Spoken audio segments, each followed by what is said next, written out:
To do anything? Says a lot for leopard. Doesn't say much for young lion.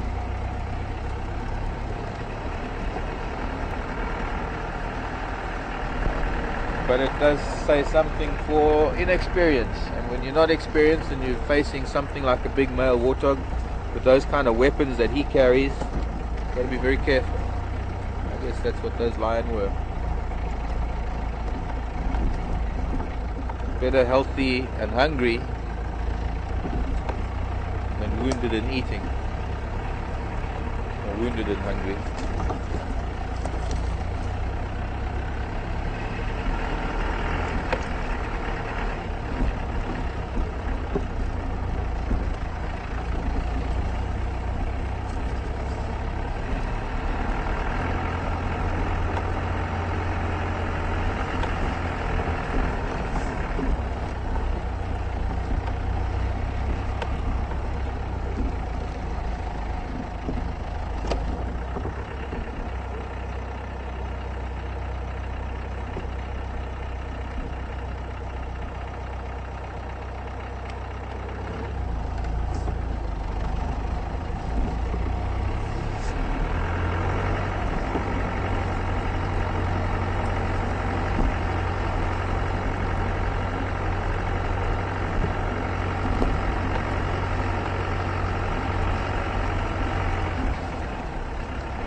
Judy, Pennsylvania.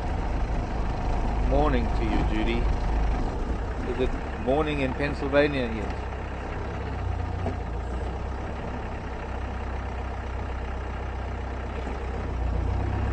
What makes an antelope an antelope? Antilopenae, the family. Judy, I would imagine one of the distinguishing features of an antelope is the fact that they have permanent horns. Their horns are part of the skull. The horny outer covering covers the bony interior that is part of the skull, as opposed to deer, which have horns that are almost entirely that sort of horny substance. And of course deer shed their antlers as opposed to horns. The presence of horns in antelope is probably what makes antelope antelope. Presence of bone interior on the horn. I'm going to move up to Mumba Road and then go up to Cheetah Cut Line.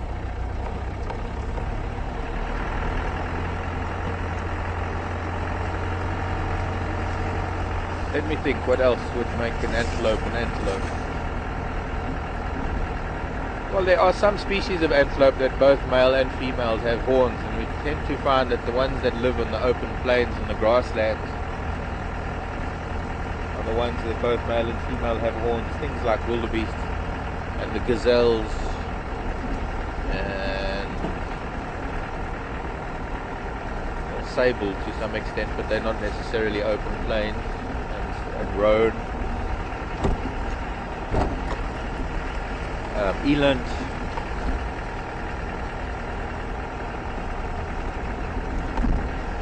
the biggest antelope of all. Strangely that it is one of the spiral-horned antelopes, and it is related to the kudu nyala bushbuck family, but the nyala has, the eland has,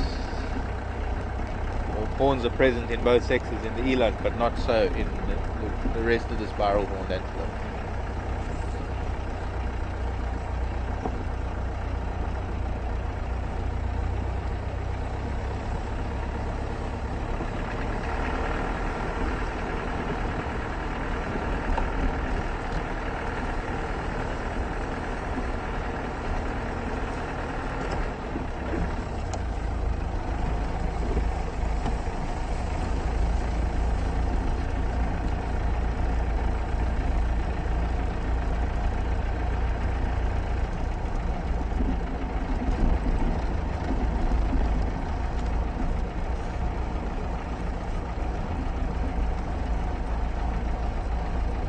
Carol Rosalind, December '09. But Carol, I think you mentioning the hyena den on Zoe's Road. I'm specifically talking about the hyena den on Bateleur Road. December '09. Yeah, that sounds like about right. And they were still up on Zoe's Road. So I would have thought it was earlier than that.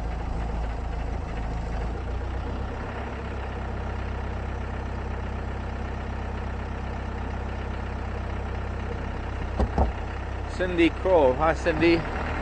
How's the Sansevieras? Cindy saying December '08. But yeah, Cindy, you see, then again, those cubs, those were the cubs that were up on the den, the southeastern corner, Gowrie Main junction with Sheet Cutline. Oh, we can try and go to that den now and show you. That's not still not the den on Bateleur Road. Whoa! Dwarf gecko. Try and get it back in the sun. There we go. We got it.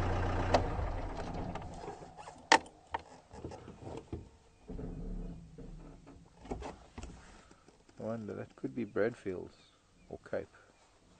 Cape is paler than that, I think. That could be Bradfield's dwarf gecko.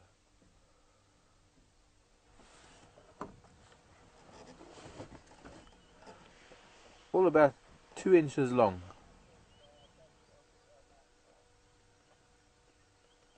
And it is an adult.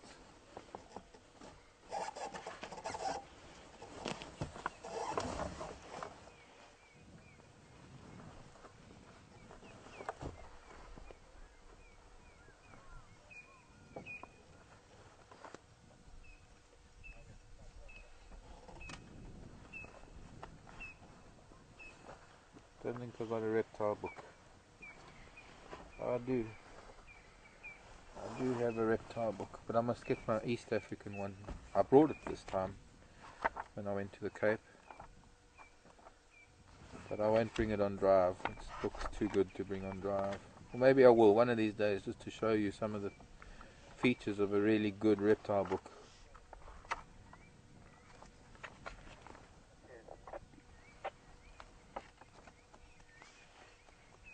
Okay, we're the Lygodactylus. The normal geckos.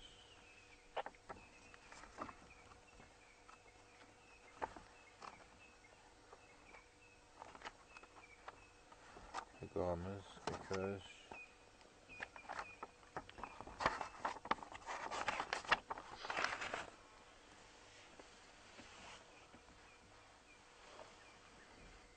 More likely Bradfield's dwarf geckos. Got a much darker line through it with the white than the Cape dwarf gecko.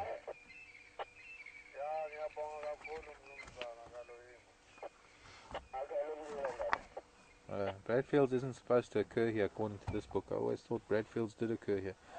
So there's just a dark version of the Cape dwarf gecko then.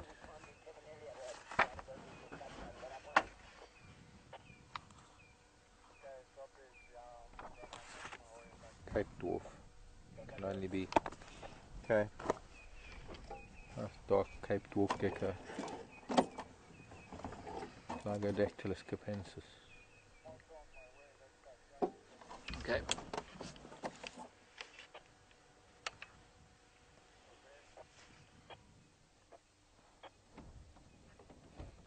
Not reacting to my shadow. Were you doing that? What? Were you filming what I was doing? No. Scratching it on the head. Okay, let's go. I'm trying to get a reaction out of this gecko by putting my shadow on it, but it wasn't doing anything.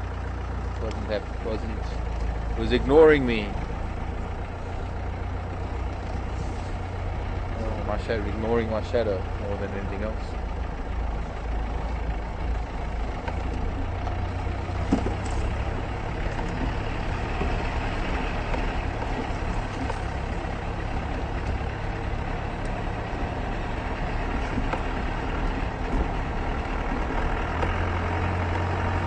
April 2009. Thanks, Lynn.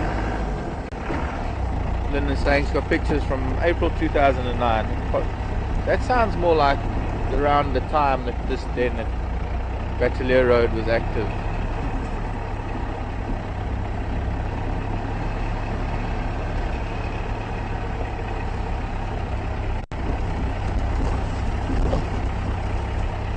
That was when it was after the cubs were moved from the den on Cheetah Cut Line, Gary Main, because the little ones were still quite small, and we used to sit there and they used to come and sniff our boots and chew the tire and they'd chew on things in the front of the jigger.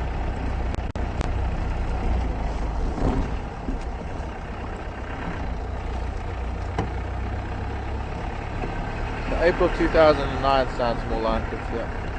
Vegetation was different.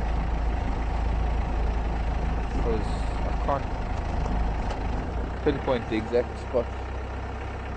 I wonder if we should just maybe head south a little bit on Cheetah Cut Line, just a little bit, and then we'll go north again.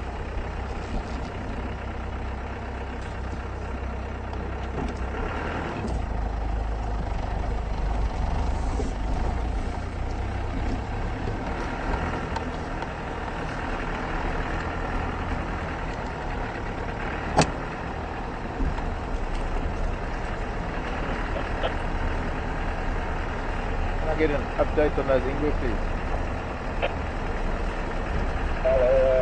Just out of left Marc, we can probably drive to the east along our power line.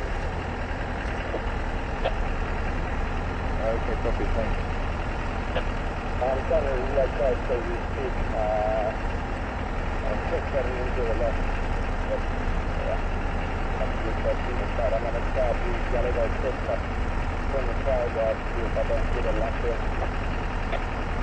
Yeah, unfortunately I'm on Cheetah Cut Line, but I'll try and make my way that way. Can I give you a hand? Okay, good.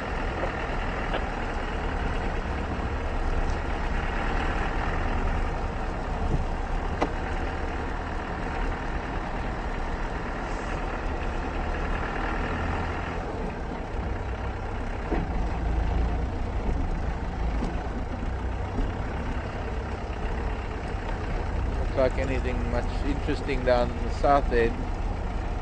Maybe we'll just go to that far ridge and look over the edge down towards Gary Main. It's an open area that unfortunately hasn't really got good signal, and that's where the den is that we were talking about, the old hyena den.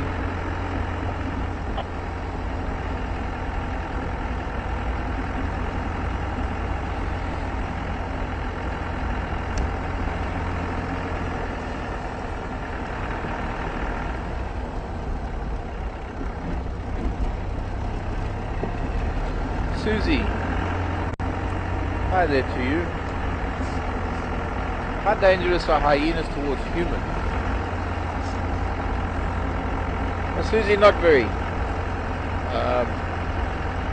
Not unless you're sleeping around a fire at night and you've just had something to eat from that fire and you haven't washed your face and your hands properly. I know of people who have lost a nose or an ear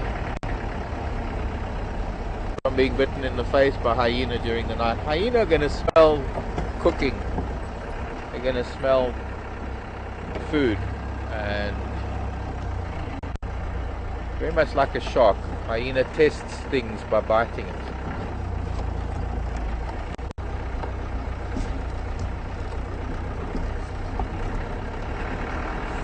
Doesn't look like there's anything down there at all.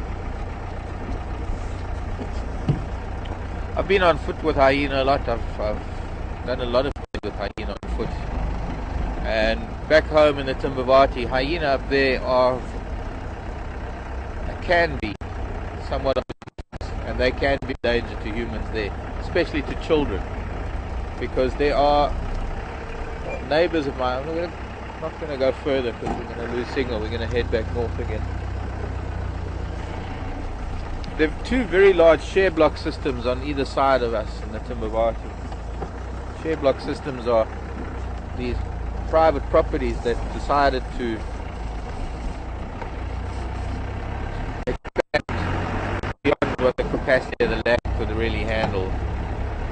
one that's got probably 200, or actually there's more than 200 privately owned bungalows within that property. I mean, it's almost like you take an area the size of Western Gary and you put 200 bungalows on it.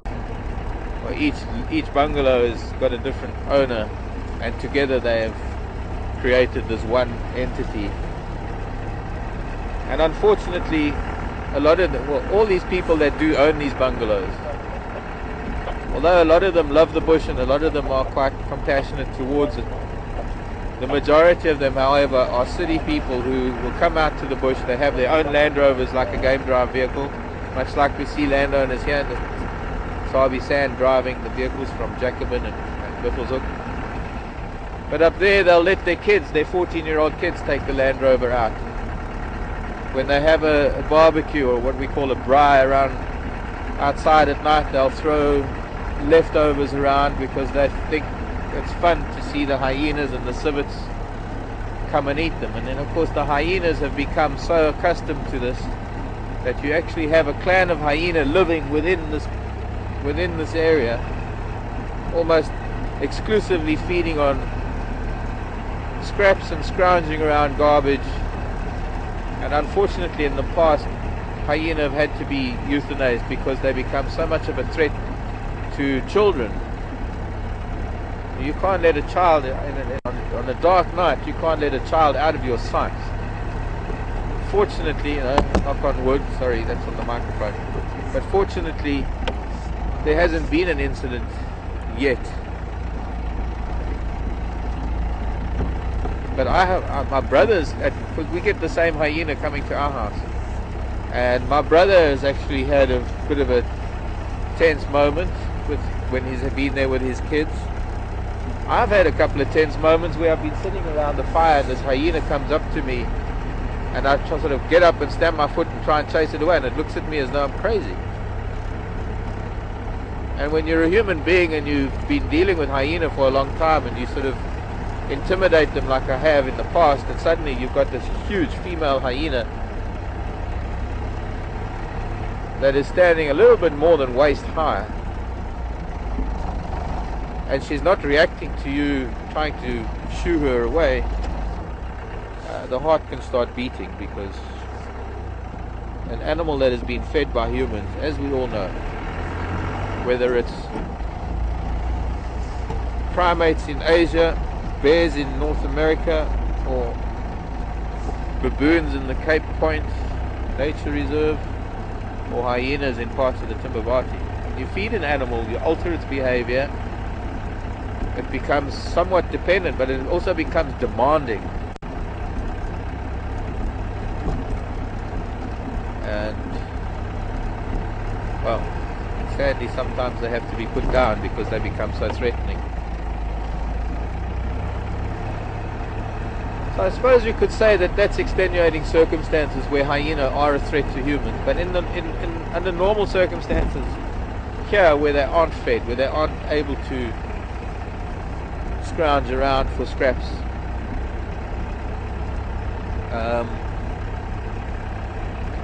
I don't believe that they would pose a threat. Having said that, there was an incident at the beginning of last year, I think it was,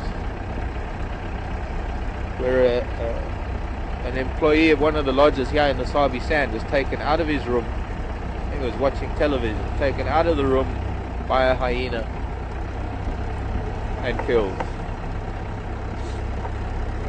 And I would have to say that that is somewhat of an altered state of mind for the hyena, somewhat extenuating circumstance, because it is a lodge with a large staff complement, and hyena do happen to scrounge around the lodge there. I know that lodge, and hyena do happen to scrounge around there.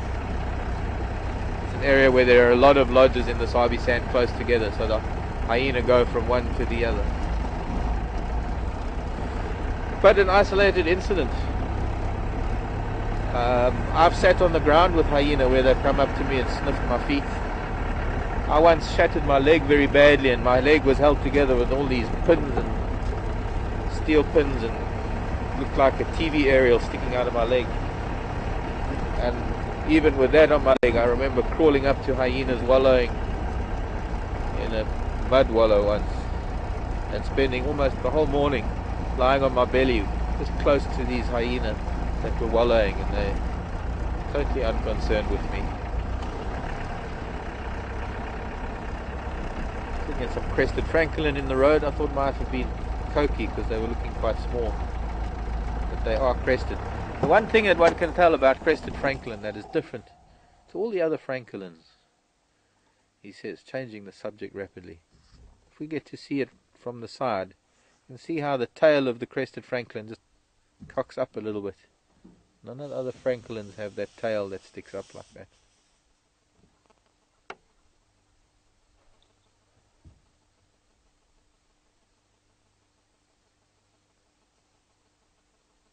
Probably our most common spurfowl.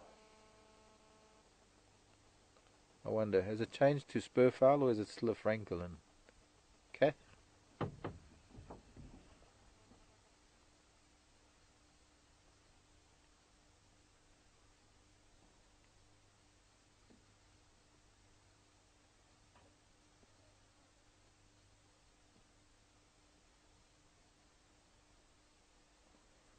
Family of 5.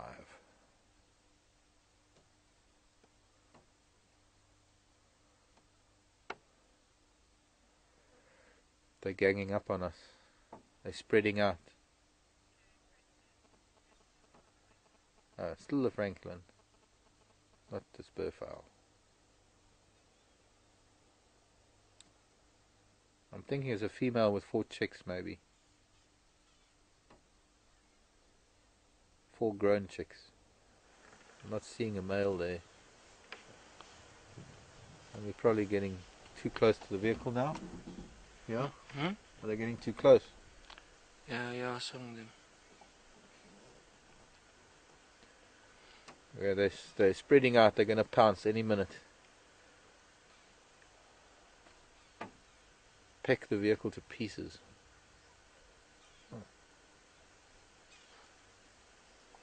No, I'm only kidding. Strange how they're all coming straight towards us.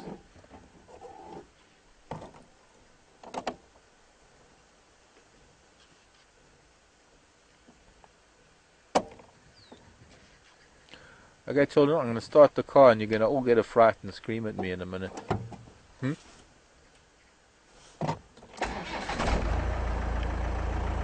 they didn't. Okay, off you go.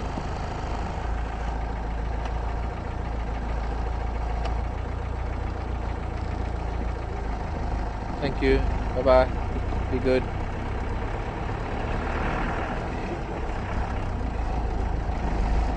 So, where are we going to go?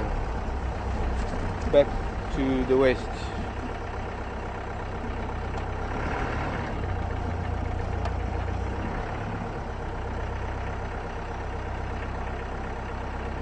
I think.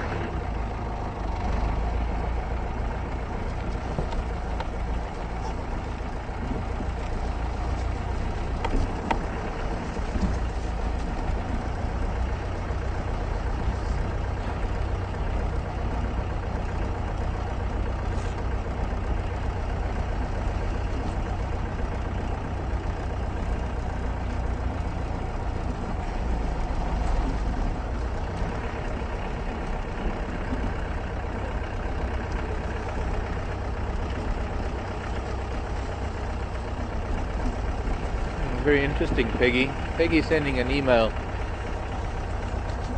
about a program she was watching. White lions had learned to dig warthog out of a burrow. It was one of the first kills they made, so they got to learn how easy it was to get warthog out of burrows. If I'm not mistaken, Peggy, those lions learned how to dig them out by lying on their backs. I think I remember somebody saying, and digging out at the roof. Evidently one of them was killed by a burrow collapsing on them.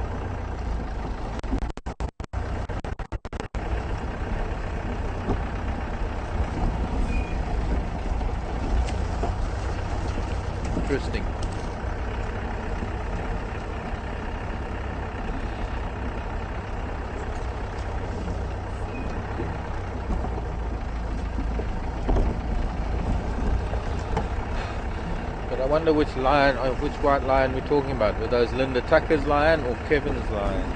I don't know if Kevin's lion hunts themselves.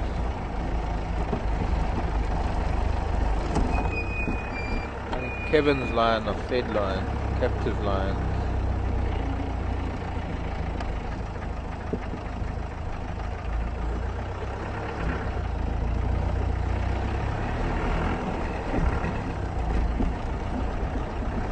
Central Road heading west again. I believe the boys might be moving towards the east again, so although nobody's got them, I think Johnny is looking for them and moving back into sort of signal range, Aubrey's Road direction.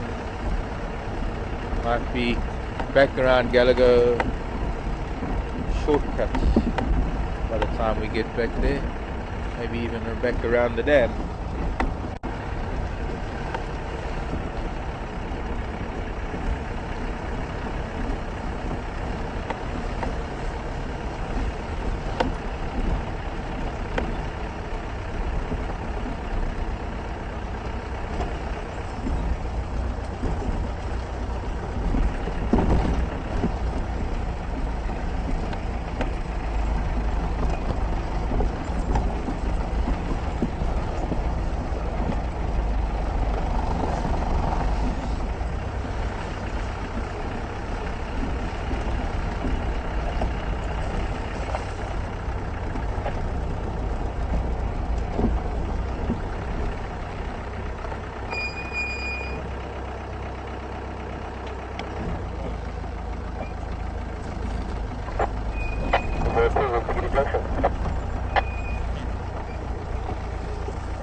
Hello, Dot. And a question from Dot asking, with me being the animal lover that I am I a vegetarian? Something was lying in the road here. Hyena again. Hello, Dot. I've got canine teeth. No, I'm not a vegetarian. My mother is and my two sisters are. I just couldn't wean myself off of meat. Biltong.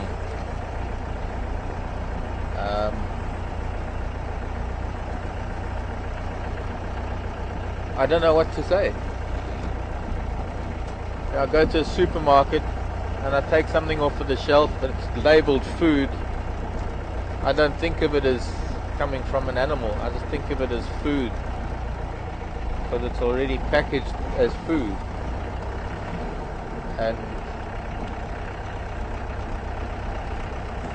that's a really poor excuse. No excuses. I don't know. I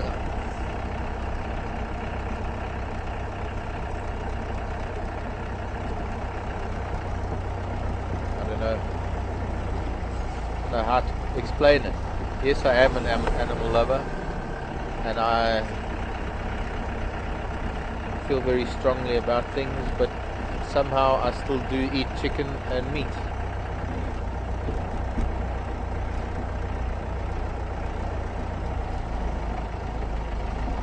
Don't know what else to say.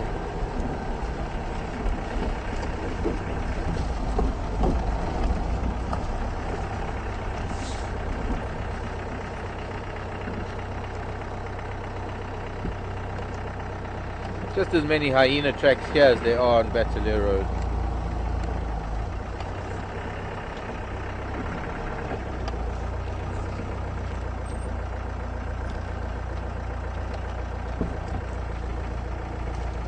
Some small ones, but they're not cubs, little cubs. They're probably just the last year's cubs.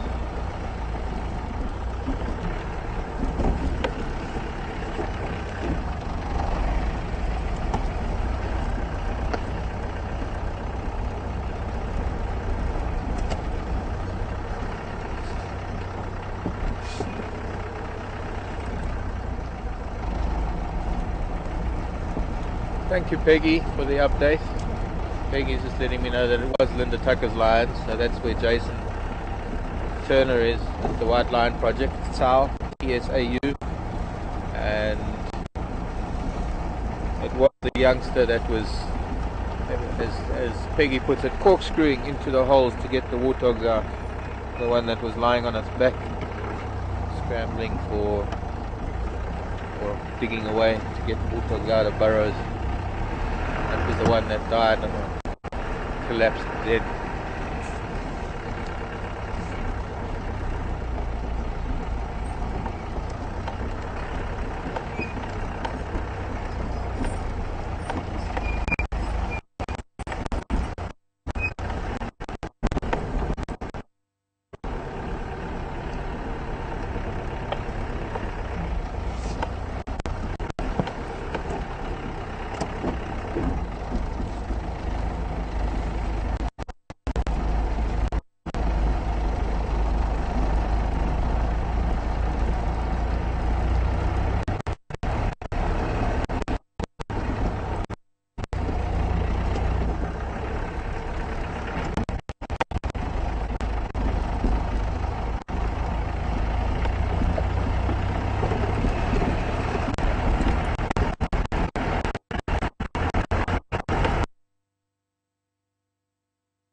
Thanks, Linda, sending in pictures, but I'm still a little confused. On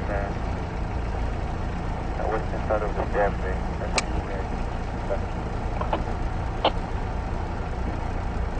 Okay, copy, guys. Move out.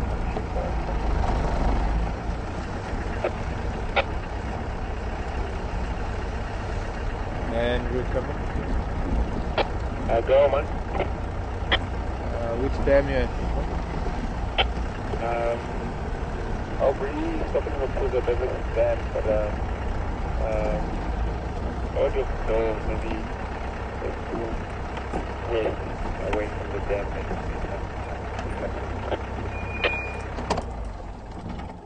Okay, copy, thanks.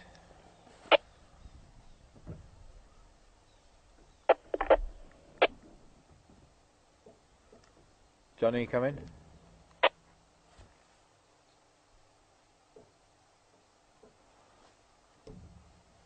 Some dwarf mongoose sunning. I'm just trying to get hold of the radio, see what's happening with the leopard.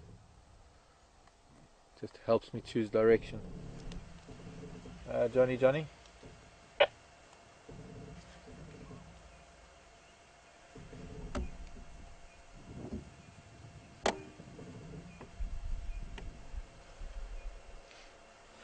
Number of these little dwarf mongoose. Two dwarfs together. The dwarf mongoose. Are you with the one with the green? Yeah. The dwarf mongoose sitting next to a dwarf scotia. The green bush that it's with is the dwarf boerbean, Scotia capitata.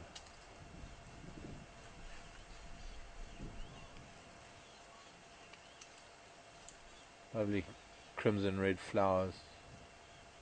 I suppose it wouldn't be crimson blue, would it? But yeah, lovely crimson flowers in the summer. Where's he gone? He's gone.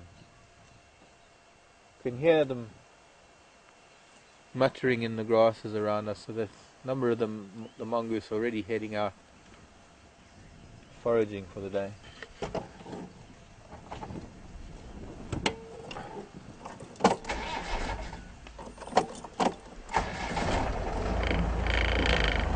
Andrew was saying that there was some elephant that he could hear from Buffelshoek Dam, but they're still in very thick bush. Not too sure what Johnny's up to with trying to relocate the two boys. Well, we can make our way there slowly.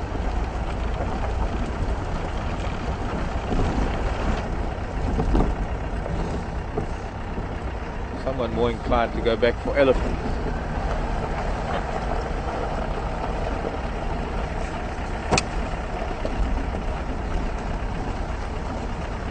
Johnny.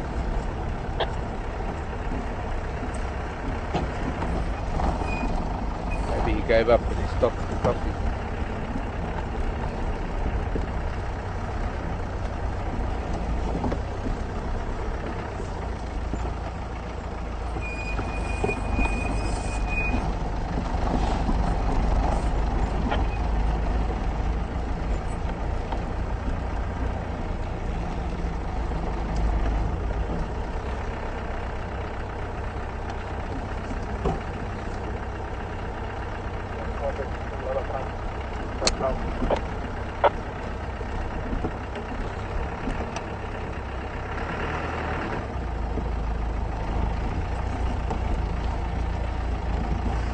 Texan, please repeat.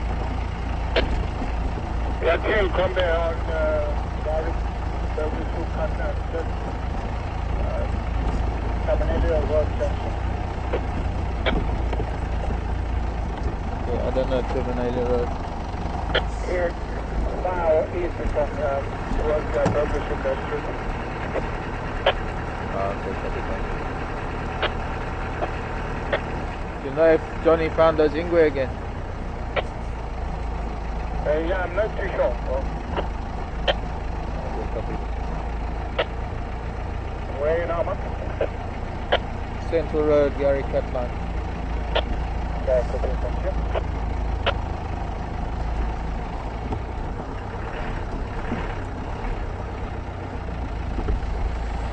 Ish, decisions.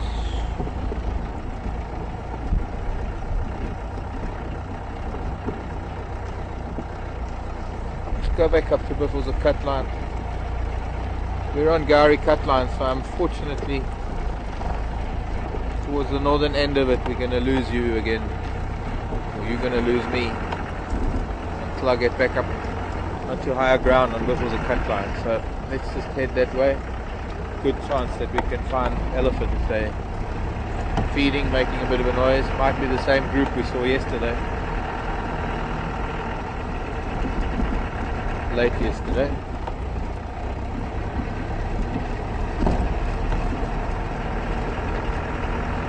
Right, Linda sent an email, photographs of dens, the entrance to the den up on Buffelshoek, Gowrie Main, Cheetah Cut Line, southeastern corner, December 2008. April 2009, photographs of them at the den site on Batelier Road. But then I'm thinking what you were talking about, that den site, August 2009, I'm sure that was when they'd already moved to the den site on Zoe's Road. There's something interesting, the hyena tracks on the road, and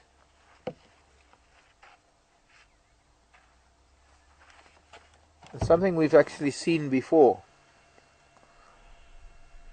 and obviously been dragged around by hyena and moved around a little bit.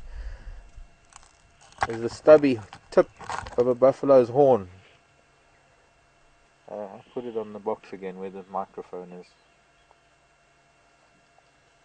Who knows? Could be the judge's. The tip to the judge's horn. It was a very old buffalo. And you can see that because it is so worn, this would have curved more, and then of course this would have broadened out a lot more towards the end. I think there's possibly, I don't know, what I've got here on this side of it is something very interesting. These little tubes that we can see.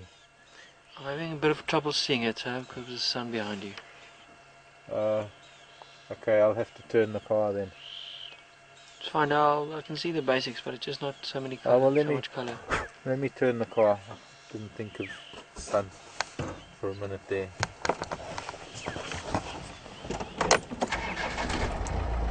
I'd rather let everybody see this properly.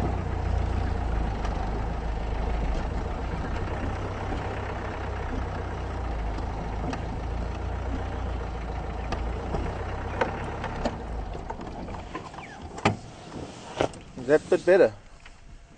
Still not good. That's right. The visual of a dove from Memphis Dam there on the western side.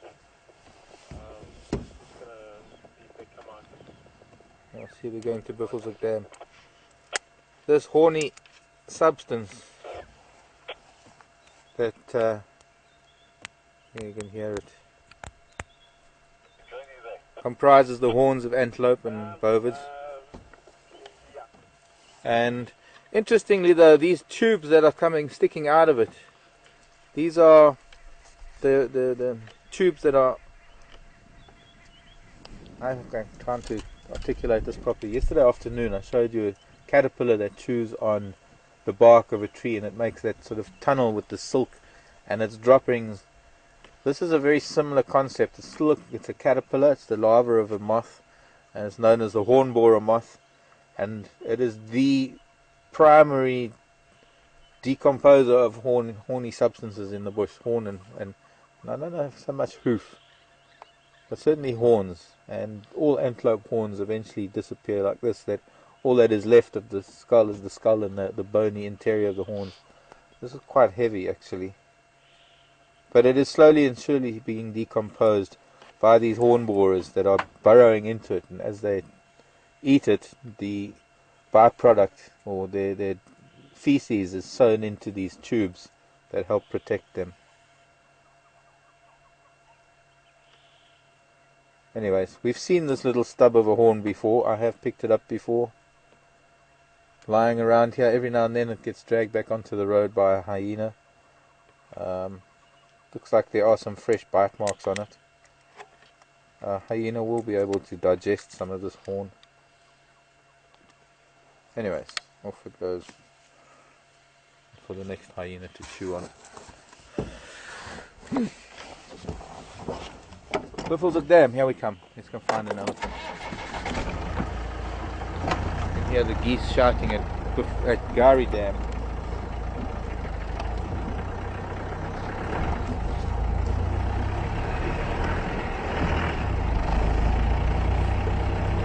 I see, thanks, Kat.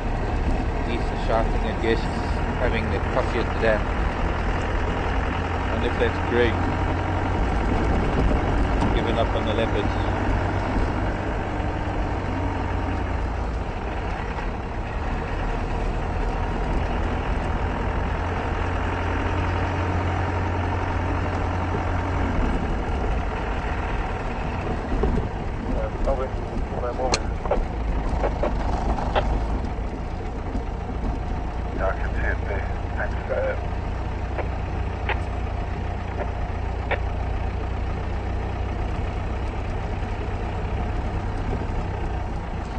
Thank you, Brian.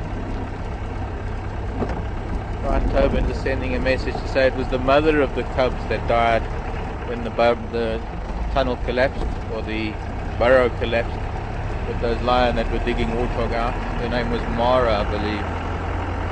Thanks, Brian, for that info. I wasn't even aware of them losing line like that.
Hello everyone, Catherine in Final Control here.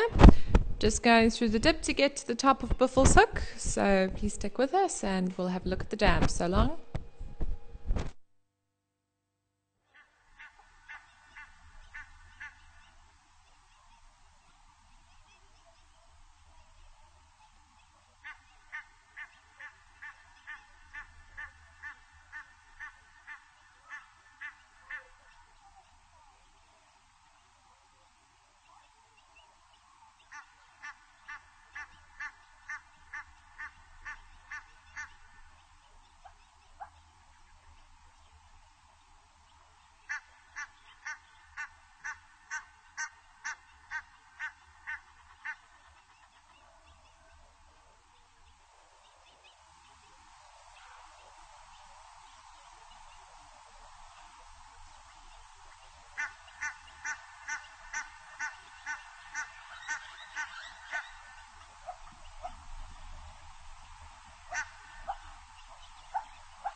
Well, welcome back everyone. Almost, well, we're turning off towards Buffels Hook Dam as we speak. Hoping we're going to catch some elephant going down to the dam. It'd be nice if we do, if we can. And sorry about that signal breakup issue. Welcome to Safari TV if you've only just joined us. Coming to live Safari, live game drive, new concept. Actually not that new, we've been doing it for 3 years. New concept to you if you've only just joined us. It is slightly addictive. I Hope you're going to enjoy it. My name is Marc with Herman on camera, and directing back at the base, what we call final control, is Catherine. I'm sure Sipiwe and Afka and Jared are also in FC. And Afka and Jared are in Dixie. Of course, I forgot. Aha.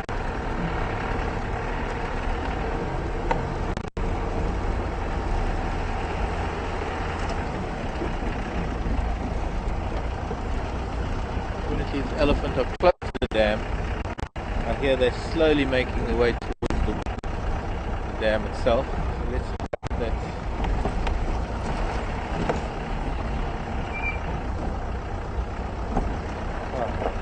Vehicles here already.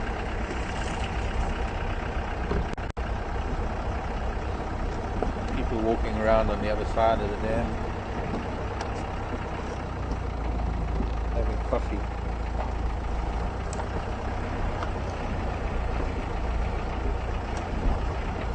Yes, I'm coming. Thank you. Yes, yes, yes, yes.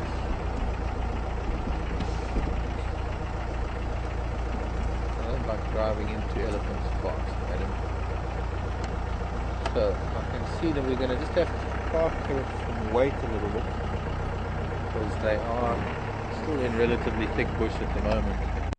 So I'm just going to try and get an idea of where they are and which way they're moving. And I can see some legs of one of them pushing a tree over. We're just going to wait here for a minute. You can hear some branches breaking. We're just going to be patient. Unfortunately,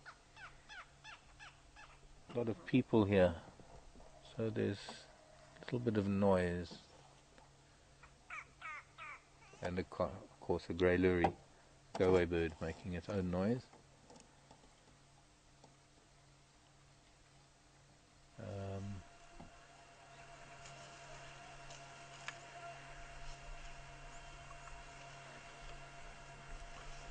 See a female and a calf. They're coming this way. Let's go back a little bit, because they're not exactly coming straight down to the water. A female with a little boy.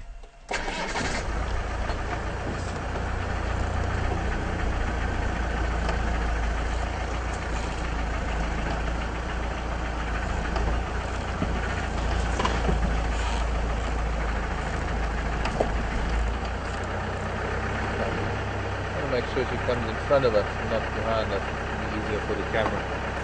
It looks like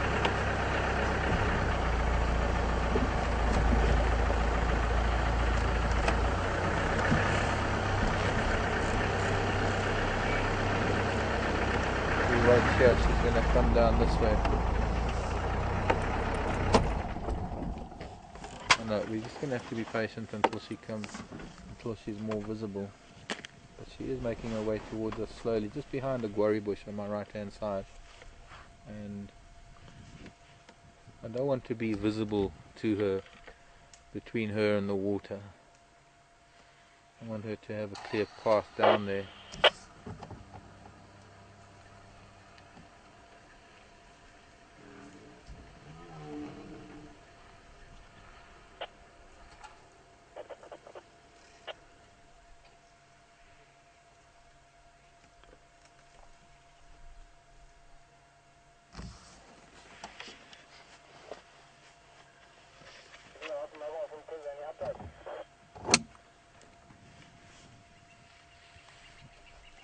Johnny, come in. Can I join you at that?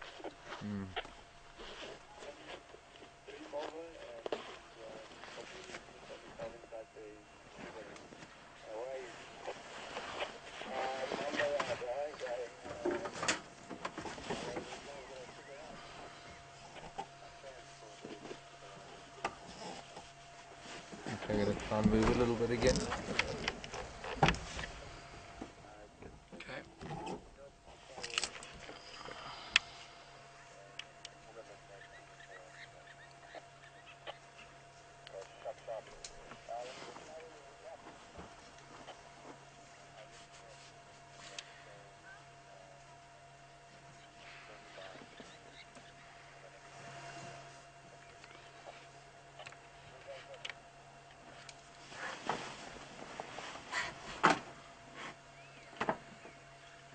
People are getting restless in the dam.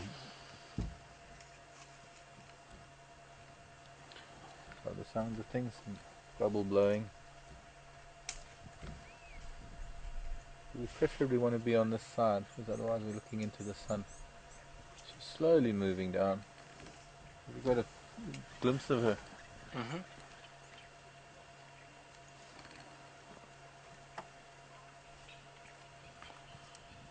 Requires patience sometimes.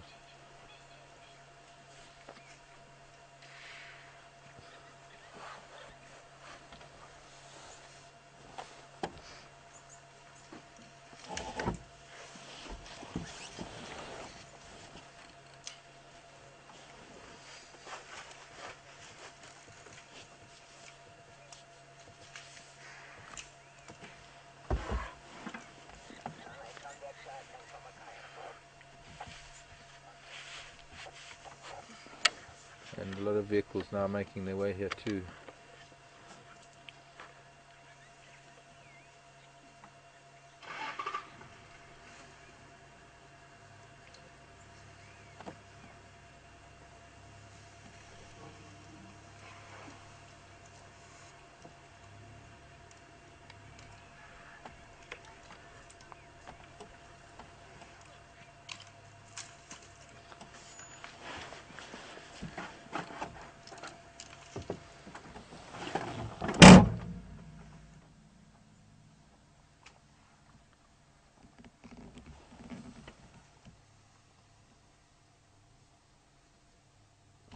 Another one moving there. I think we're in a fairly good position because it seems that the herd is moving towards us.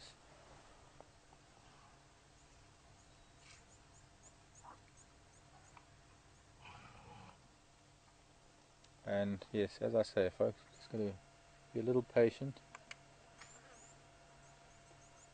I can hear Andrew in the bush, but he would have got there going around another angle. There's no way in here for me, so I'd rather stay here where we are on the road. I'm sure they are going to be moving closer to us in a minute or so.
Lot of patience. Come, Mrs. Ellie. And now she starts to come, like I asked her to. Come along. Come and talk to me. This way. Come and say hello to us. Oh, guess who it is? It's the young female with the little trunk, piece of trunk missing.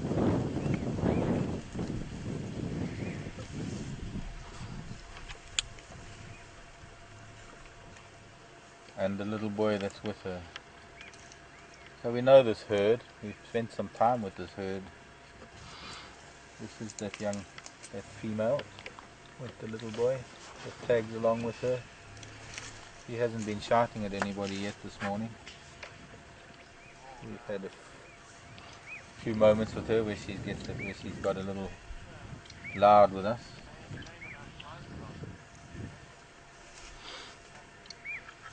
Larger female moving in the background.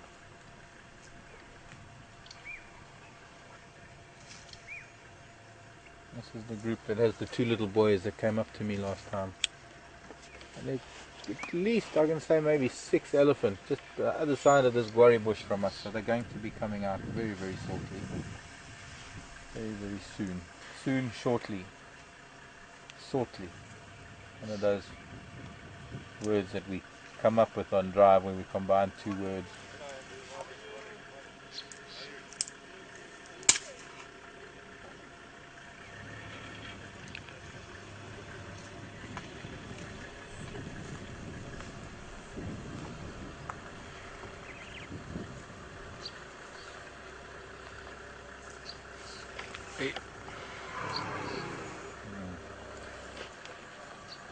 They're blowing in Andrew's direction.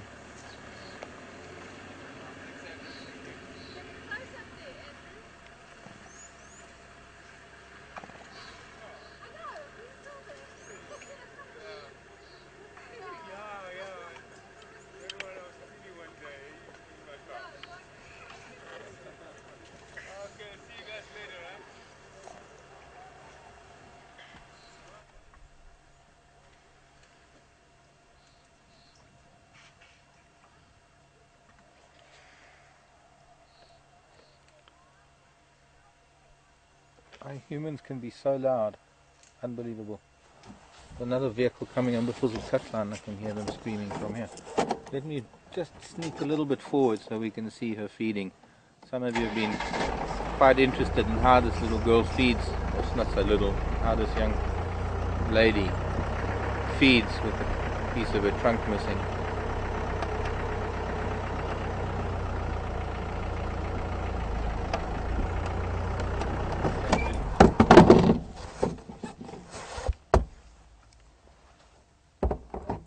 Stop as she pulled back.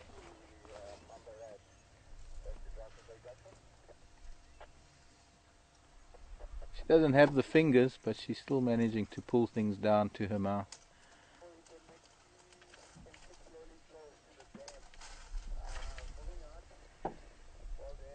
Using those muscles in the trunk to pinch leaves and things with the trunk rather than with those two little fingers that elephants have on the tips of their trunk.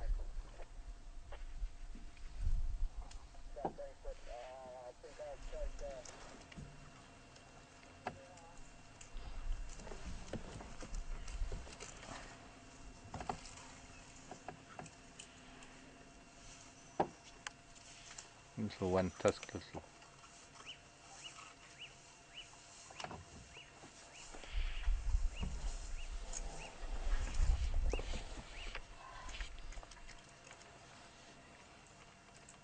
Hello Susie. Speaking of bull elephants, here's one of these little boys that's got one tusk. The way he was looking up there. I think Kelly was asking a question yesterday, do elephants stick their tongue out? No, they don't. Not like a hippo did on camera the other day. But Susie wanting to know, must bull elephants, bulls in must, do they ever charge the vehicle or cause any other uproar? Yeah, I think they do from time to time. I don't recall recently having been charged by a bull. I haven't been charged by a bull in a long time.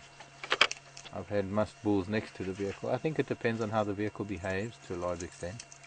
It depends on how that elephant feels for that day. This is one of the little boys, I'm sure, that came up to say hello to me a little while ago. We've got the whole herd starting to creep out of the woodwork now.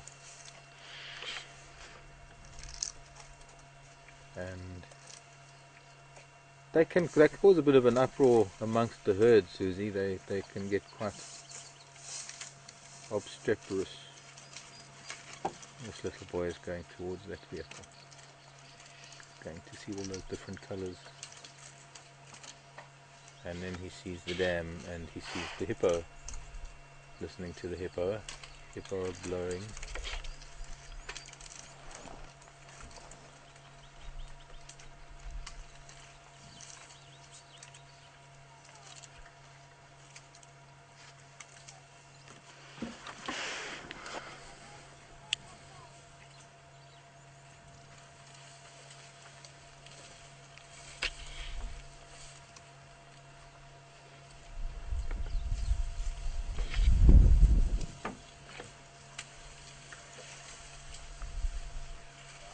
they've suddenly turned around. They've just got a whiff of something. And they're all turned around together. Oh. Not the right time to start a vehicle.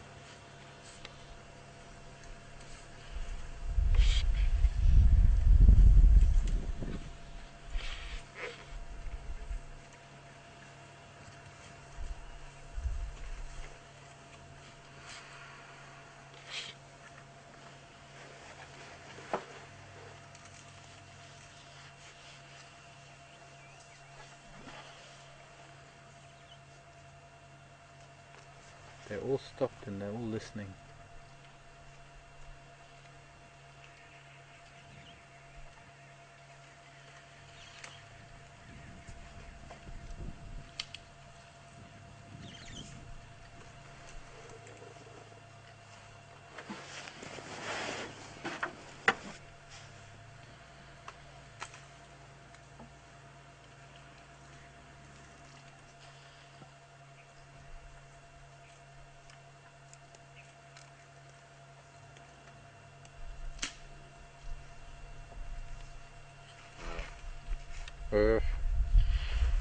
That little one that doesn't trumpet properly. So it just blows raspberries.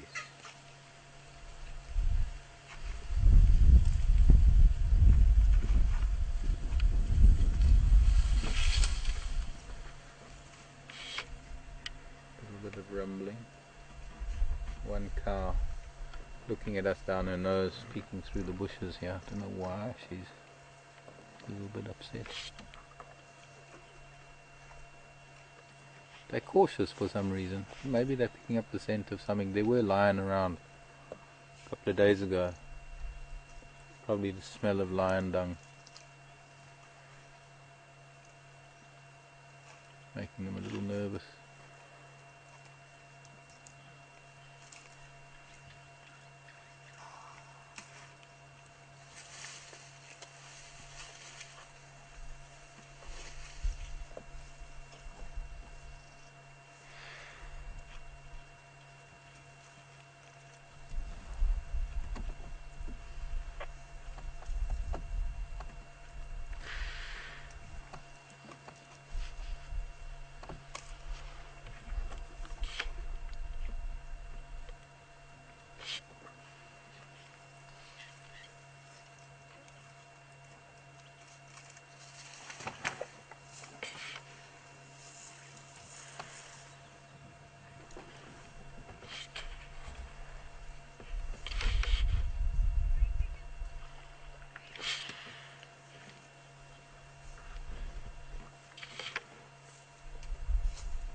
Look at that little one with his leg on the...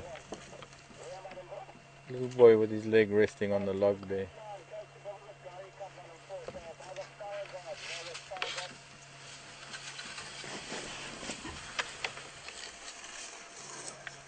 Hello, Mrs. Ellie. We're fine, we're just sitting quietly.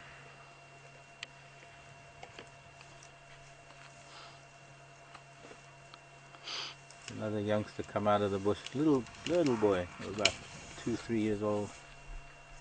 She was just testing my reaction. She came at us, ears out. But I think she's calmed down. There is that other big cow that's supposed to be with them. I wonder if maybe they split up. One of the little boys ahead of us. A couple of more youngsters coming out of the bush.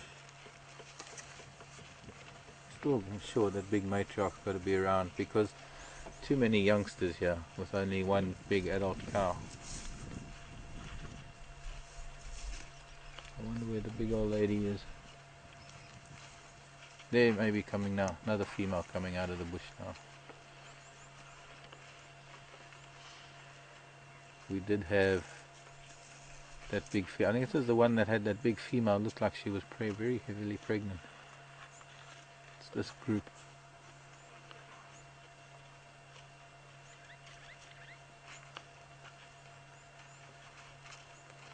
Interesting posture she has there. Like a pointer. Aha. And slowly but surely I see some feet wandering out through the bushes where they all were. This is probably the big old lady. They're all waiting for her. She's probably rumbling to them. Rumbling, mumbling. One of the little boys now at the water already. The little girl with a half trunk. She's drinking already. As soon as this cow moves, like now, then we can move forward and go and see them drink.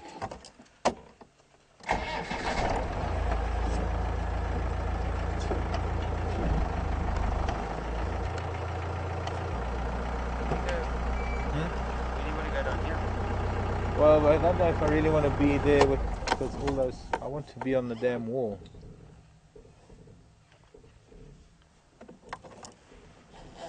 But I've got to wait until this big girl comes out of the bush. They all happen to be drinking behind cover.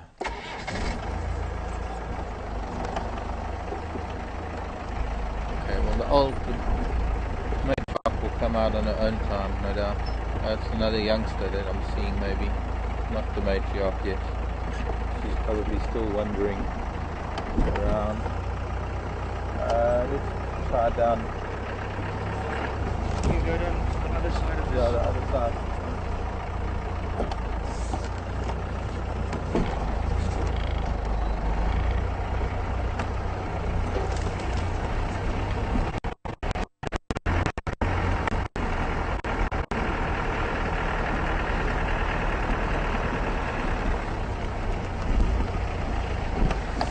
Oh shit. Hi Greg. Good and you. Morning. Hi everybody.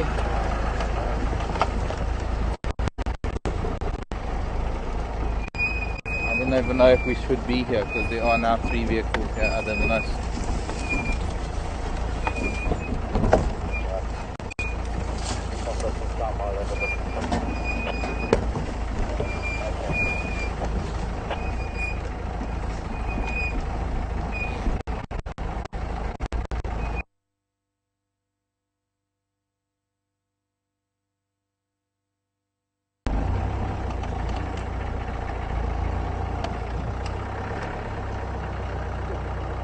Huh? A black screen.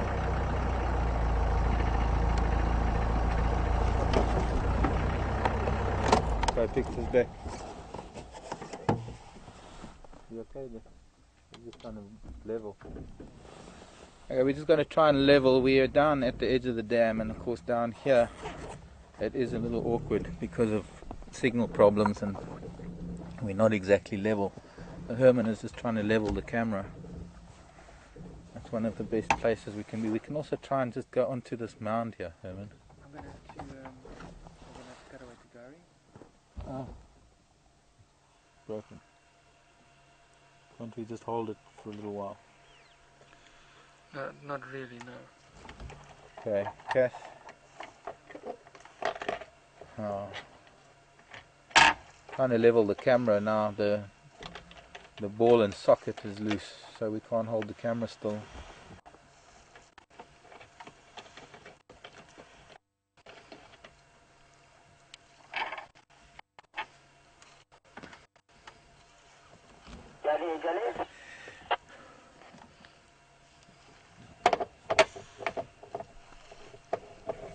It's suddenly getting really hot.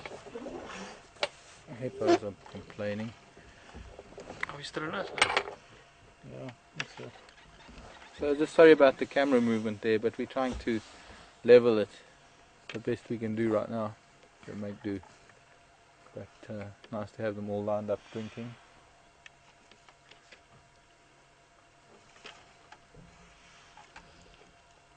I mean, I guess I could get into trouble for being here because there are already 3 vehicles now. It makes us 4. 2 of them on the other side of the dam.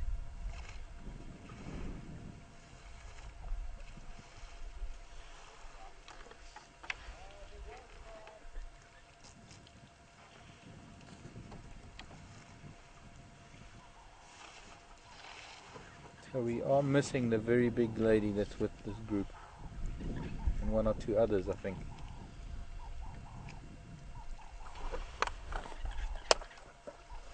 Possibly still coming out of the bushes.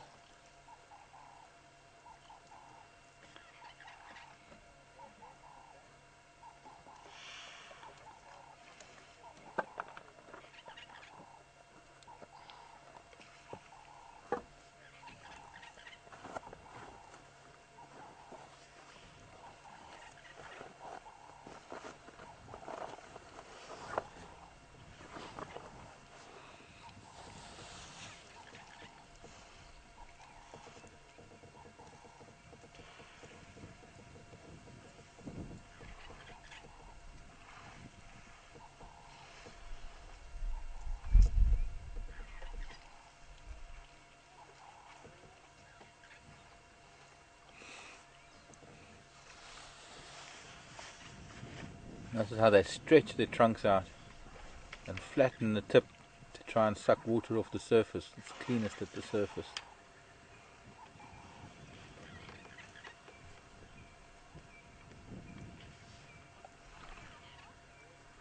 Hard kingfisher just dive bombed a little grebe.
The hippos are watching with as much interest as we are, except for 1 or 2 that are sleeping, but most of the youngsters have been watching quite intently. The elephants all drink Mind and your head quickly, I'm going to get there slowly first. make their way back to the bush.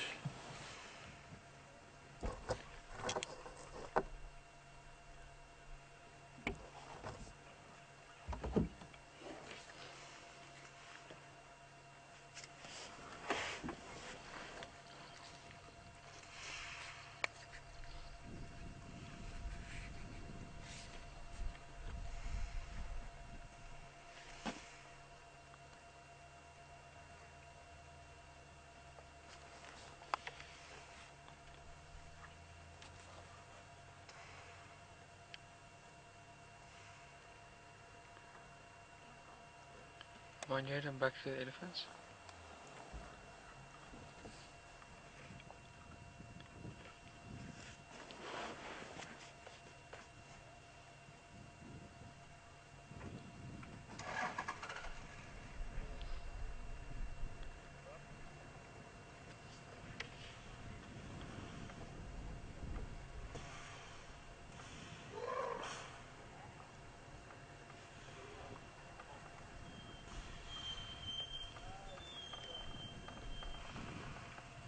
Amazing how brown this one hippo is.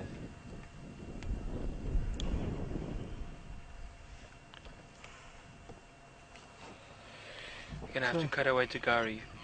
Yeah, well, we've got a few minutes left. You mean before we move? Yeah, I can't move the camera around at the moment. Okay. Cat, come in.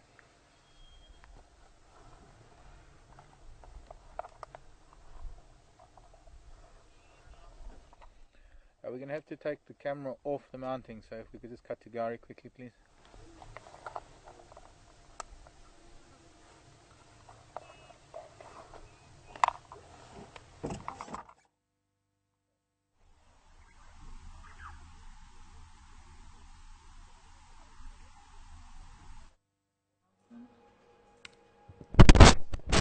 Hello everyone, Catherine in Final Control here. We've just cut to Gary quickly so that Herman can just reattach the camera to the tripod quickly, or the monopod rather, and then we'll be back at the dam. The other dam, Buffelshoek Dam, that is.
Welcome back, everyone.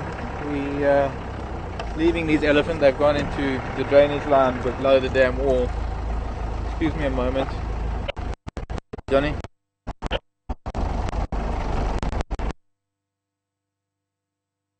Greg, come in.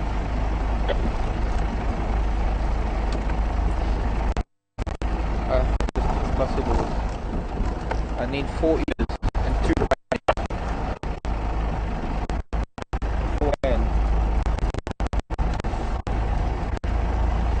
Johnny? Hey.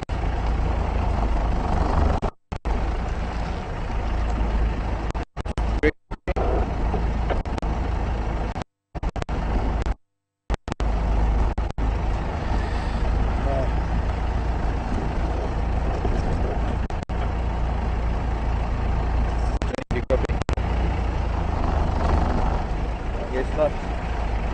He's calling me. Anyway, so we're gonna head back towards the west. Evidently there were some cheetah prints, cheetah tracks found. And nobody seems to have picked up. And the fire break, no, nothing here. Heading west, so they're already quite far west along Buffels of Cutline, Gari Cutline way. Ephraim seems to be following up on them. I think Greg is there too.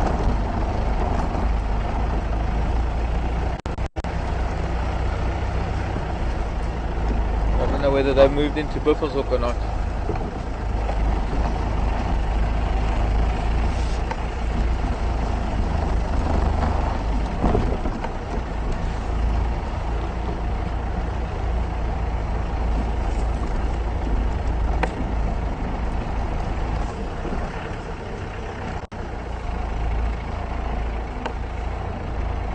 I believe some of the zebra we were looking for this morning ended up at the dam just now. We were watching them when we were having a broken signal. Nice to know we've got some zebra around again.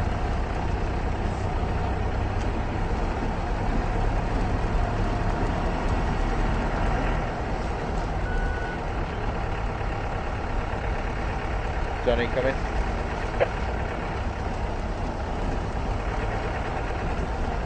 Oh, well, I'll give up.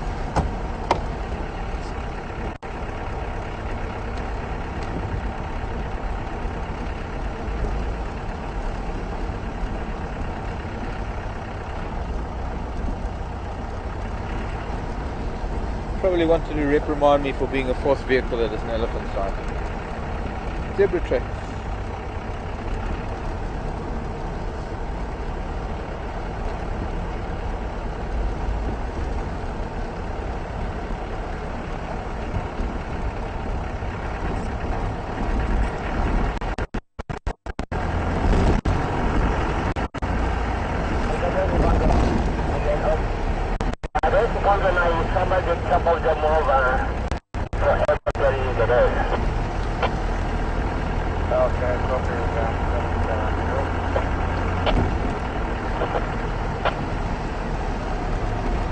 Somehow cheetahs sneaked past all these vehicles that were on Buffels of Cutline.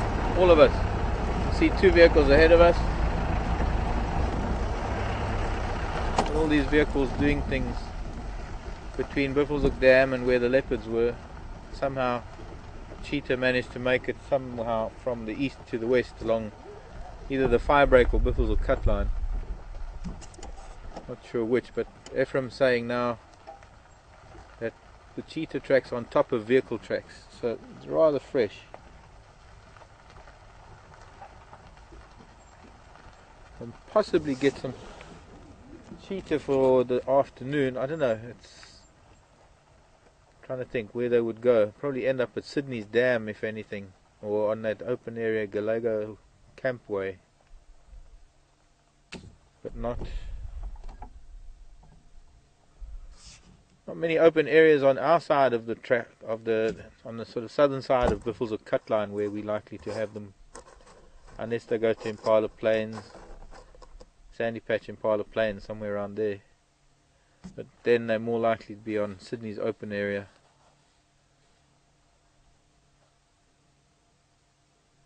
some.